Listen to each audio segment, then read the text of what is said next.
The girl they couldn't accept. My name is Lily Carter. I was born with albinism, white hair, pale skin, light blue eyes that never fully handle the sun. Growing up in Oregon, people stared. Some whispered. Some asked if I was sick. I learned to smile anyway. At 22, I met Ethan, a barista with warm brown eyes and messy hair. He didn't stare. He just said, "Hi, I like your laugh." For the first time, I felt normal. 3 months later, Ethan said, "You should meet my parents." I was nervous but hopeful. His mother opened the door and froze. Not shock, not surprise. Something colder. Dinner was quiet. Too quiet. His father asked stiffly, "So, what condition do you have?" I answered calmly, "It's genetic. I'm healthy." His mother didn't touch her food. Later that night, I heard her whisper in the kitchen, "Imagine the grandchildren." Ethan held my hand and said, "I don't care what they think." But I saw the crack forming. Weeks passed. Ethan grew distant. One night he said, "My parents won't accept this.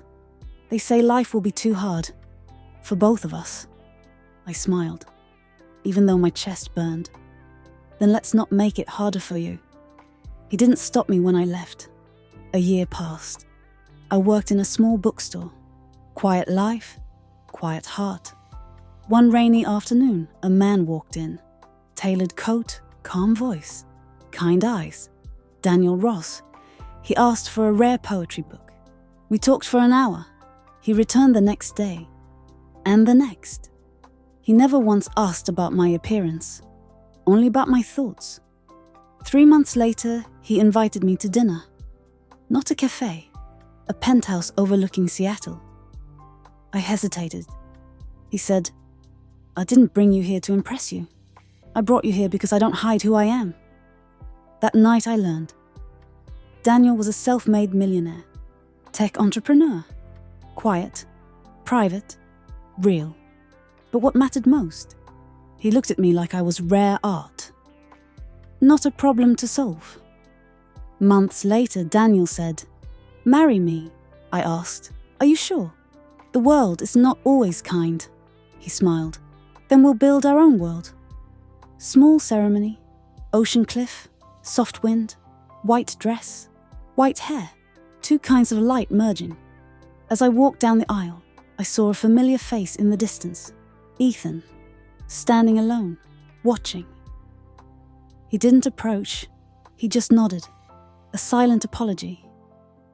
I nodded back and kept walking forward. Today I live in a glass house above the sea, not because of money, because of peace. Sometimes I remember the girl in the kitchen doorway who wasn't accepted, and I whisper to her, "They didn't choose you, but someone else did, fully." Some people fear what is rare, others recognize its value.